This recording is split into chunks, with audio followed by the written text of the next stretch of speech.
To be a Unitarian Universalist means we'll never be done with the work. The work of telling the truth about oppression, the work of resisting any laws, policies, or practices that deny anyone their humanity. The work of stubbornly seeking out the spark of the divine in each other no matter what, and the work of creating heaven on earth. To be a Unitarian Universalist also means we are not alone in the work. We are not alone because of our promises to love one another. We are not alone because we are companions on the journey as we grow ourselves into allies, helping one another get free. Because none of us is truly free until we are all free.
Bill McKibben. The human game is a team sport. It took a band, a clan, to build a community. To raise humans to adulthood, we hunted together in groups. With our complex language, we're able to keep track of one another. When we work together, we can do incredible things. We can harness the power of the sun. We can reforest the land.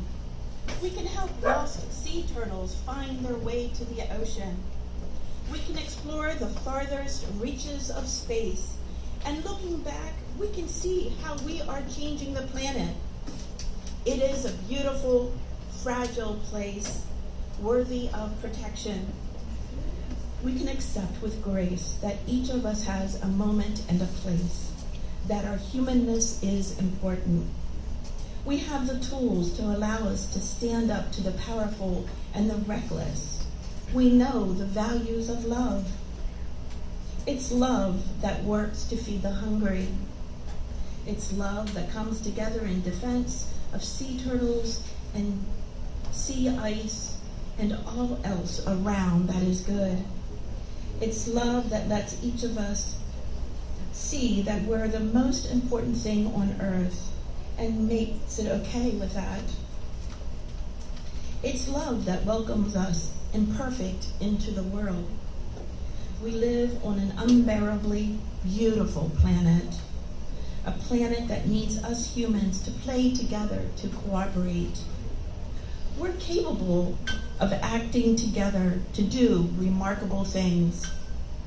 So, we best get started soon.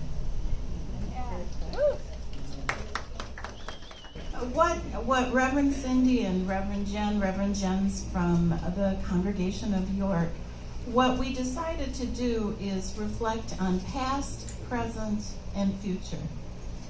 You know, good one, right? And I get to do the past, and I am so excited because I love history. And I grew up Unitarian Universalist, so I really love UU history. And history, of course, tells us where we came from. Whether we're proud of it or not, it's good to know that history, right? And our UU stories of the past continue to inform us today if we let them. We find common values and themes from way back when in our faith tradition, like precious threads that continue on today in our gatherings and in our outreach. What can we be proud of and what aren't we so proud of? That we need to acknowledge, celebrate, or reconcile with. Then sometimes make amends for.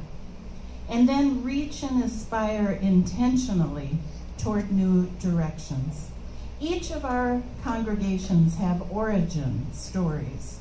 The people who first formed our congregations, the years when our congregations first gathered and perhaps laid a cornerstone or started meeting in the space that we started to meet in.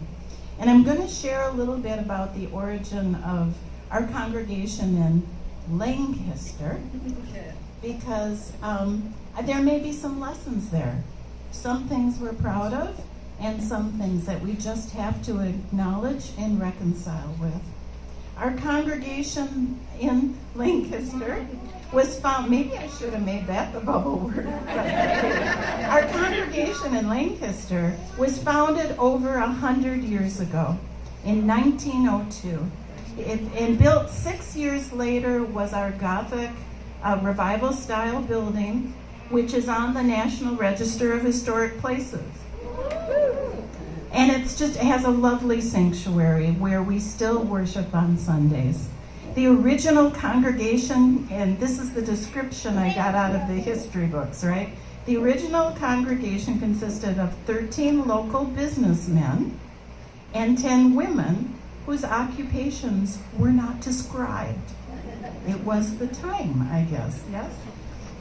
23 people who wanted a religiously liberal church in their community, and so they associated with the then American Unitarian Association before the merger, well before. And we have grown upwards at times 200, 300 congregants. The congregation was originally known as the Church of Our Father Unitarian. So, and the congregation kept that name until the merger in 1961. Now, I think the Church of Our Fathers seems rather stodgy to us and old-fashioned and traditional, but it signaled something to people of the time. That was being edgy at the time, to call yourself the Church of Our Father.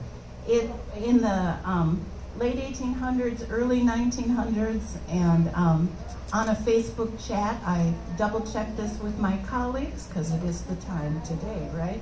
And I found out, because I've served different places that were originally called Church of Our Father. I did in Ottawa, now in Lancaster. There's been both Unitarian and Universalist congregations of that time with that name. What it signaled is that we're different from the rest. We center our theology on God, the unity of God, a loving God, not a judgmental God. And we think about our faith. We don't do what everybody else did and have tired and old doctrines. We use our experience, we use our mind, and we bring it to faith. That's what Unitarians, Universalists, and people of other faith traditions meant when they called themselves Church of Our Father. Just an interesting thing to share, one of those lessons of the past. The congregation at the time was considered part of the progressive era. this was a time when the U.S. was witnessing incredible rapid change. Imagine industrialization, machines, trains going everywhere. Eventually, trains connecting from the east to the west. All the products you could get from assembly lines. And imagine there was now electricity, and you could have lights in your house, even electric fans. Is that progress?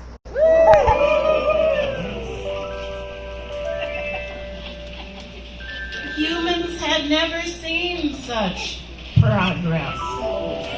And oh my gosh, people were flying through the air in airplanes with ingenuity, the mind of man, and determination. What couldn't humans do, right? We had never seen so many individual people gain so much money and wealth in any one time. Not just increasing inherited wealth, but in the papers there were so many rags to riches stories. Common people, even newly arrived immigrants, becoming railroad barons, monopolists, industrialists like crazy. But it also was the most dangerous of times to be a common laborer. Factories could be toxic and hazardous places for workers. Accidents were common, whether on the assembly line or working with this new automated farm equipment. This could result in death and loss of limbs and knocks on your head that you would receive no compensation for, no promise of future work, no adaptations in the workplace or life, right? Politically progressive movements fought social, political, and economic ills by advancing democracy, scientific methods, professionalism, mechanical and otherwise efficiency, regulating businesses, protecting the natural environment, improving working conditions in factories and the living conditions of the urban poor. This was a time of philanthropy growing like crazy. The spread of more colleges and trade schools, just ask the Universalists, who spread a lot of them. Support of public education and public health. The FDA was formed. Even concern for the First Nations, where the children were taken from their uncivilized tribes and brought to schools where they could properly learn how to dress and speak and live as every American should and be Christian. Whoops. Was that progress? Sometimes with the best of intentions, we don't do the best stuff. Okay.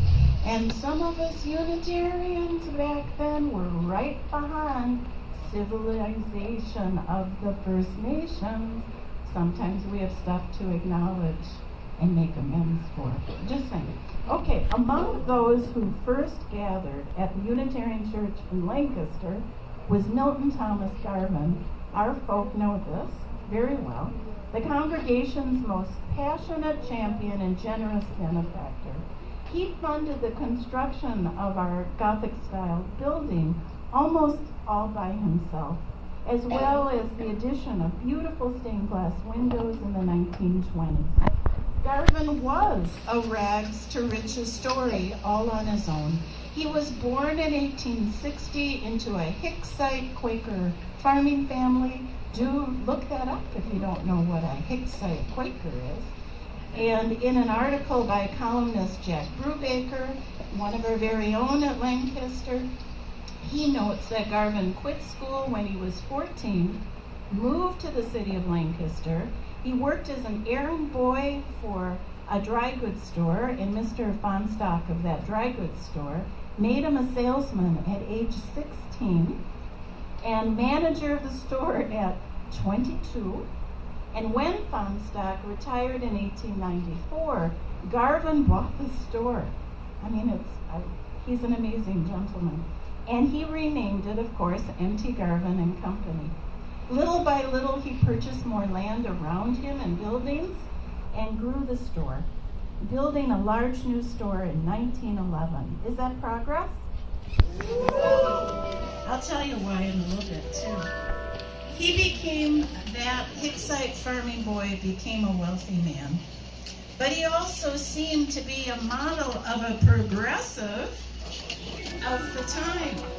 Jack writes that Garvin was a civic leader who crusaded for improving, essentially modernizing, the downtown central business district of the town. And he campaigned to remove rigid city officials and replace them with new people willing to kick Lancaster into the 20th century. And like a good progressive, he started several philanthropies. He was also known to be an advocate for universal peace. A banker, Warren Rem, a local banker, who was another founder of our congregation, with Garvin, recalled one of the inspirations for forming our congregation.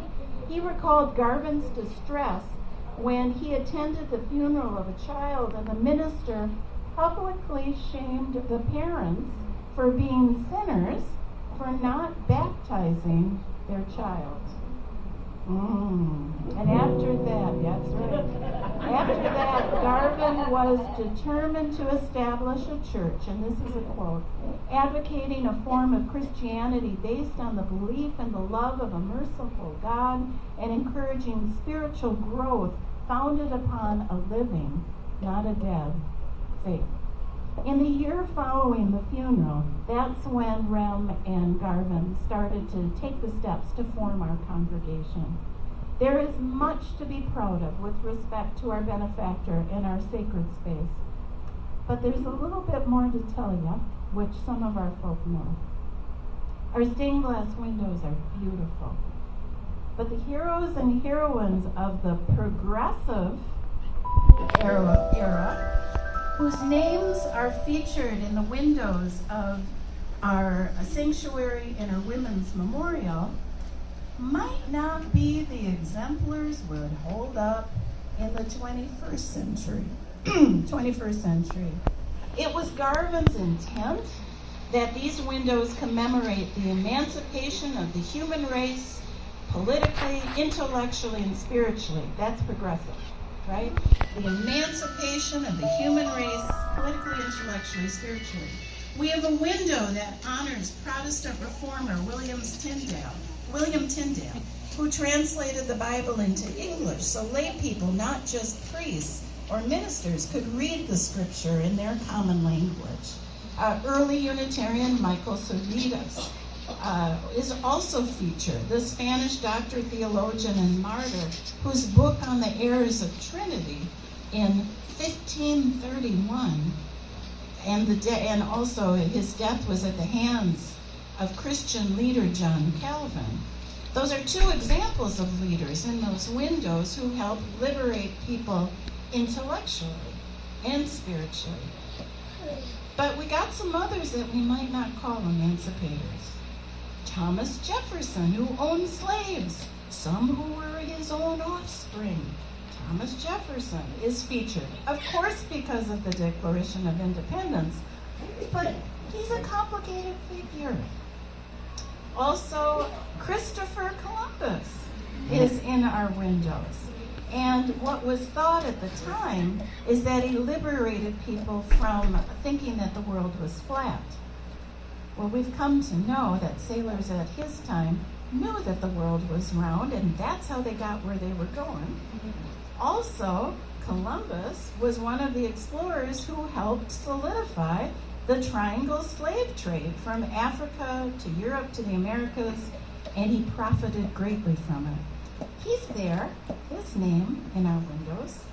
Woodrow Wilson, a leader of the progressive movement, is memorialized because of his opposition to war and his desire for universal peace, his 14 points that pointed the way toward what became eventually the United Nations, right? The League of Nations and United Nations.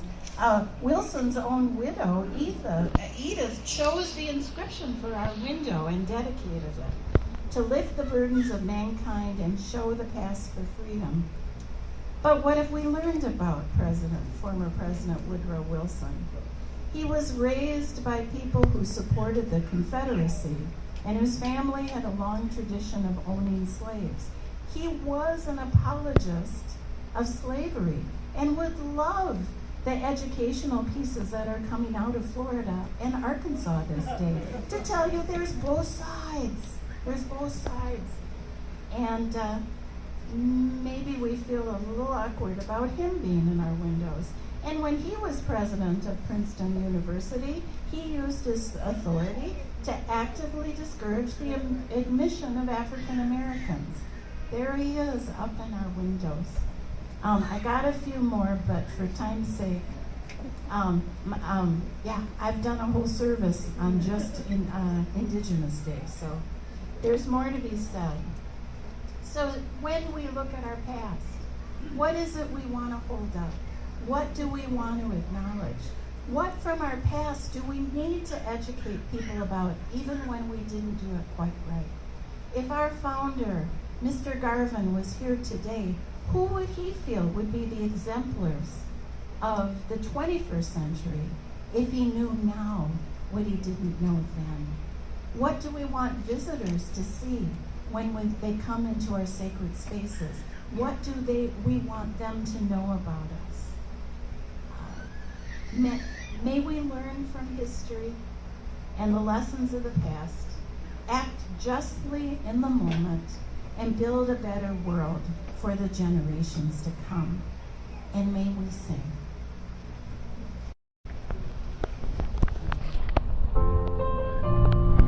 There is more love somewhere. You may rise as a word.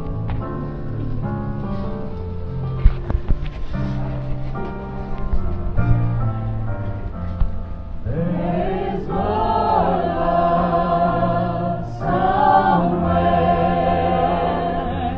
There is more love somewhere. I'm gonna keep on till I find it. There is more love somewhere. There is more hope. There is more hope somewhere. There is more hope somewhere. I'm gonna keep on till I find it. There is more hope somewhere. There is more peace somewhere. There is more peace somewhere. I'm gonna keep on till I find it.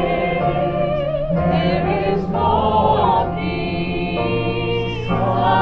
Last verse, there is more joy.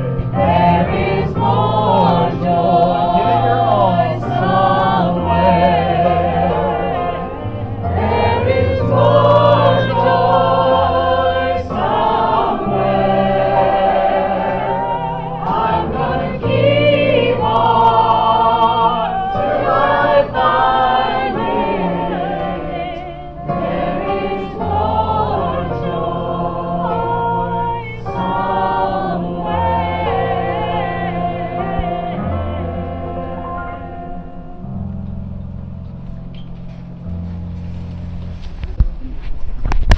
So your bubble words for this section for present, there's a phrase, here now, and variations on the word love. So those are the things you want to listen for. Here, right now. We are gathered together in this present moment. A collection of you youths from central Pennsylvania asking many questions. What do I know about my UU neighbors? What can we do so that we are stronger together?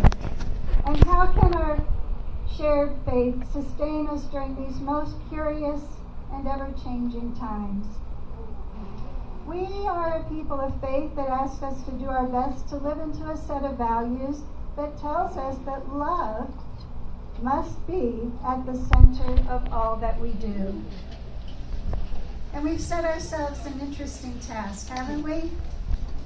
We seek to draw the circle of inclusion ever wider, making room for everyone, and at the same time we seek to strengthen our commitment to speaking truth to power, to creating safe havens and supporting those on the margins. And this can be a difficult balance to maintain, to love all and set clear boundaries. How do we welcome all when some of our fellow humans seem to be so bent on causing harm and suffering to others? And I think many of us struggle with this. I know that I do. I'm going to share a story that offers just one creative example. A colleague of ours, Reverend Misha Saunders, tells the following true story from what she calls the communion line at Starbucks. There's a mom here with a preschool-age kid. The mom is someone who I assume is trans, and others seem to sense that as well. A very large, tall man just walked by them and said loudly, "Where's that child's real mom?" A tiny barista heard him. She calmly stopped what she was doing, walked around the counter, stood directly in front of this man, looked far up, directly into his eyes and said, "We don't behave like that here, sir. You need to leave now." The packed room applauded. To everyone's relief, he didn't argue. He yelled a few expletives and stomped out, warning that Starbucks had just lost his business. The barista then invited the woman and her daughter to the front of the line and gave them their order for free. Everyone in line applauded again. Love centered, boundaries set. There are times when we need to speak up, to set boundaries that may not appear at first glance to be welcoming, yet doing so may be the most loving thing we can do in a particular situation. And I think that this is a skill that we will all need to practice a lot in the days to come. And I think that we're going to need to rely on one another to make it through, to keep us focused on the principles and values at the center of our faith. Our task is to love larger, and this applies to the worlds beyond our doors, but also within each of our congregations, here, right now. Some of us gathered today have been through a lot of change. There's a lot of tumult going on within our doors, even now. As we think about the idea that we are stronger together, let's each of us reach out to one another to help each other navigate these transformative times. We can learn from the past. We can hope for the future.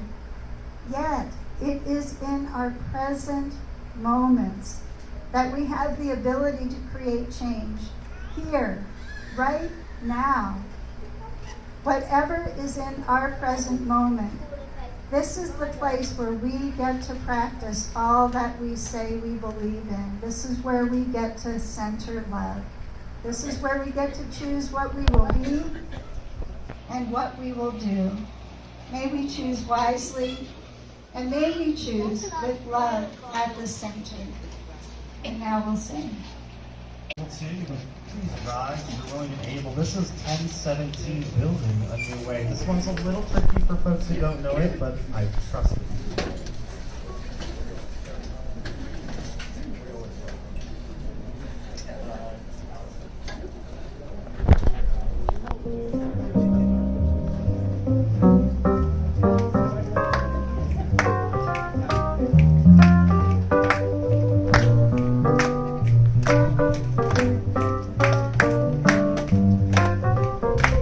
This is a good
our every need. We can meet our every need. We can't meet our every need.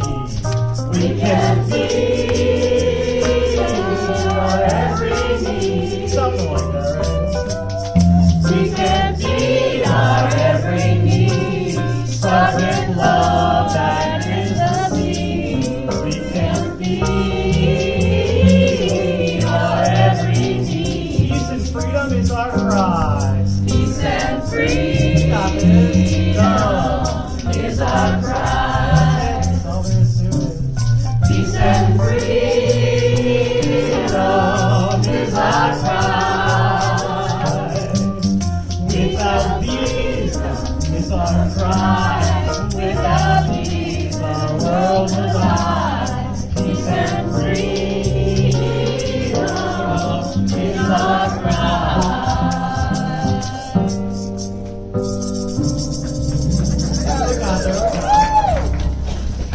Thanks, so. Hello. I'm the Reverend Jen Raffensperger. I serve the Unitarian Universalist Congregation of York. My pronouns are she, hers. I am a middle-aged white woman with short brown hair wearing a stole with a mountain sunrise scene on it. And I'll make a note that I'm wearing long earrings that no one has asked me about.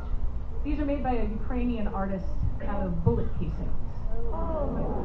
And I learned that this artist, who I have followed on Instagram for years, lost her husband last week. So I want to invite us all to think about those that we are losing in violence around the world for many reasons.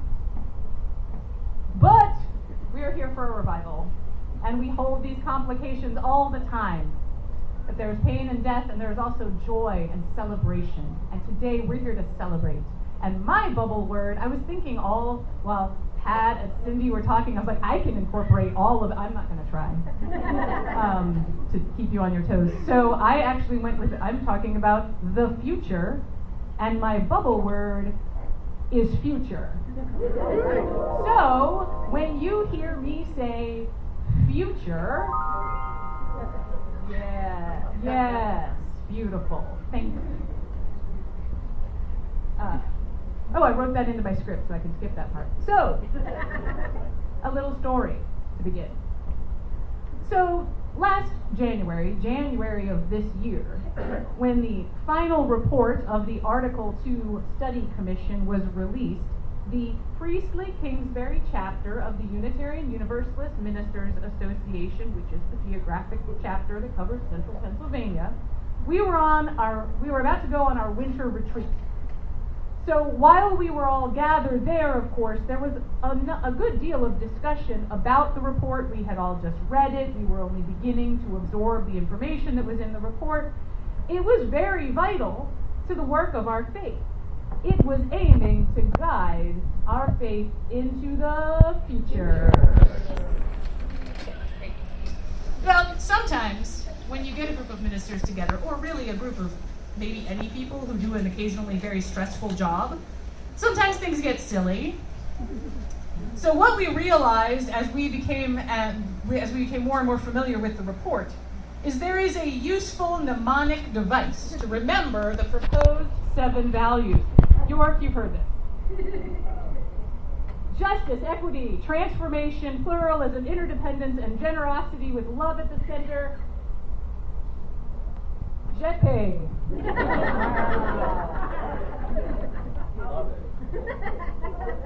The L is a part of that, but love is the most essential thing, the fuel in that jetpack. We did have a lot of fun with this at the retreat, and yes, we made t-shirts. And I started wondering, what kind of world would JetPig fly into? Could we hitch the dreams of our faith onto this particular hero for our time? Of course, the Article 2 Study Commission is serious business. But telling stories and dreaming about the future, that's serious business too. That doesn't mean that it can't be fun. So, hands up, quick show of hands. Who really loves science fiction or speculative fiction? That can be books, movies, comics, whatever. Get board games, video games, science fiction, speculative fiction. Cool. I figured we'd get a good number.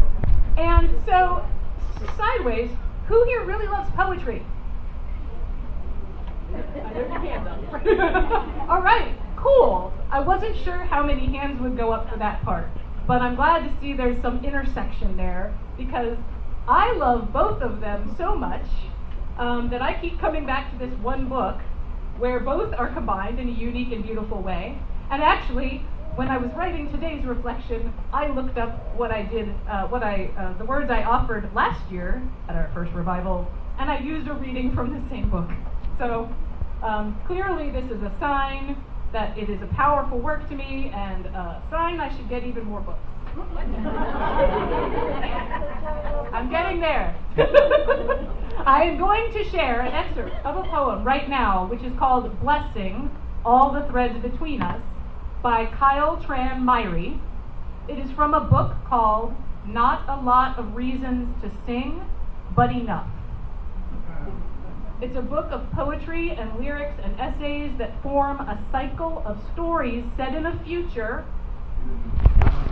where the moon has been turned into a penal colony and humanity is resetting itself there, and a human poet and a robot poet are traveling around and telling their poems and songs. So here's the reading, the short bit of this poem. We choose to fight, not because we have done the math and know what is going to happen tomorrow. We choose to fight because we do not know. We choose to fight because doubt is real, and faith is real, and hope is real, and none of them are as real as our hands, as the neighbor standing next to us, as the ancestors watching over our shoulders. Words matter less than the lungs that move them. Fighter isn't a philosophy. Organizer isn't an aesthetic. Ally isn't an identity. Tomorrow, what we should have done will be worth exactly what it's worth now. Wind, and not even enough wind to move a piece of ash from here to there. So tonight, be real. Tell your story and listen to others. Feel what you feel and choose to act anyway, to show up, to resist. Ask yourself and ask each other, of what future are these the wild early days?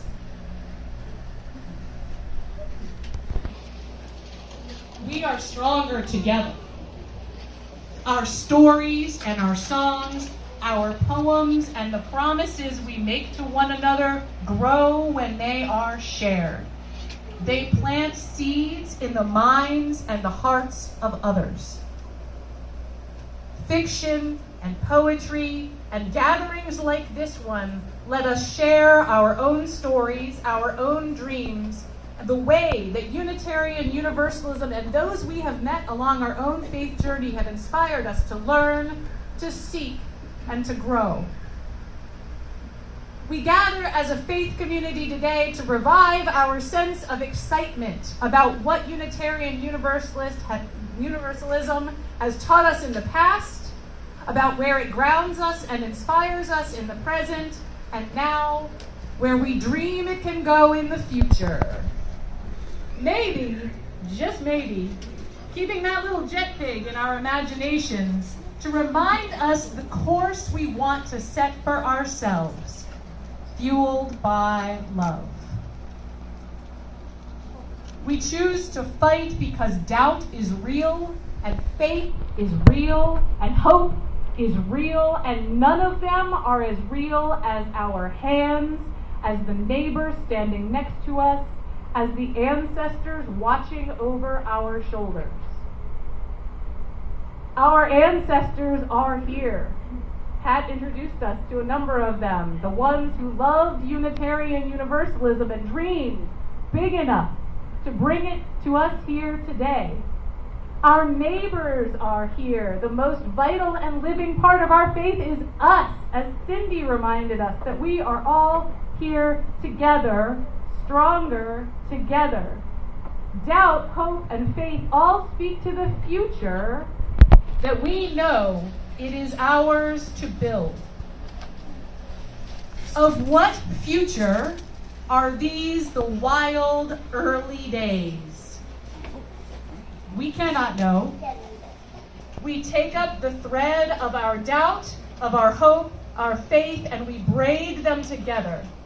We share together and we dream together. We play together and we laugh together. And we will co-create the world. Look to your doubt, your faith, and your hope. Then look to your ancestors, your hands, your neighbors. Look around you. Look around the room. See who else is here. The future is here.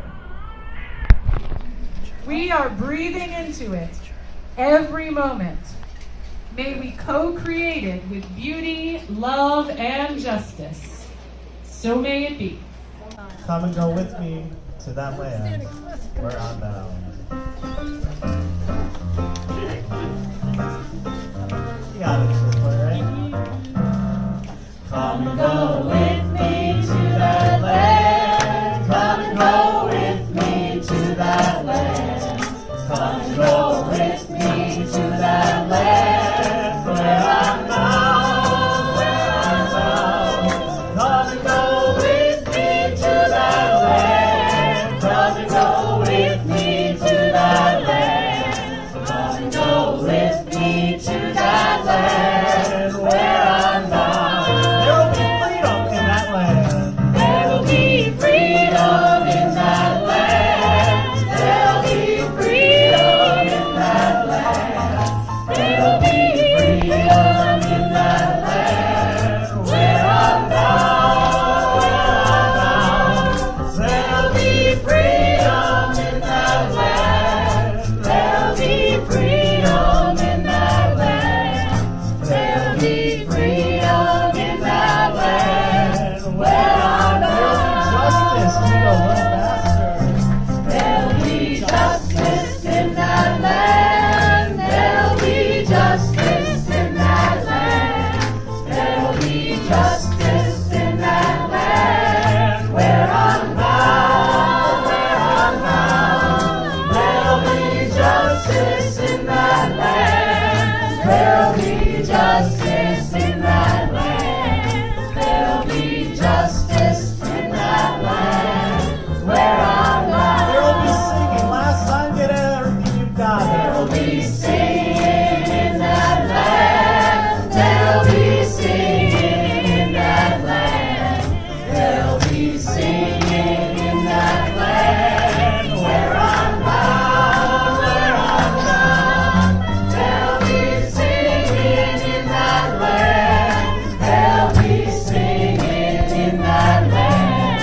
There'll be singing in that land where I'm bound.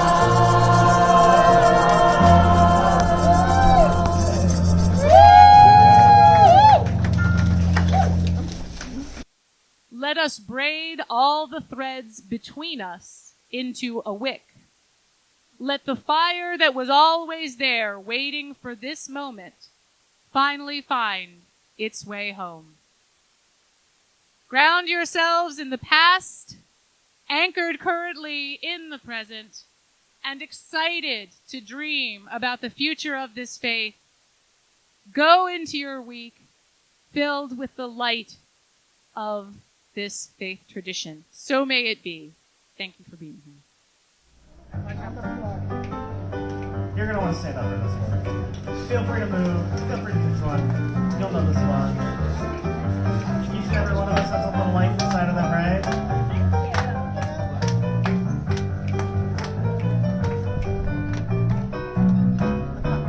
Here we go. Now let it shine. Here we go. Ready? Hey! This Little light of mine, I'm gonna let it shine.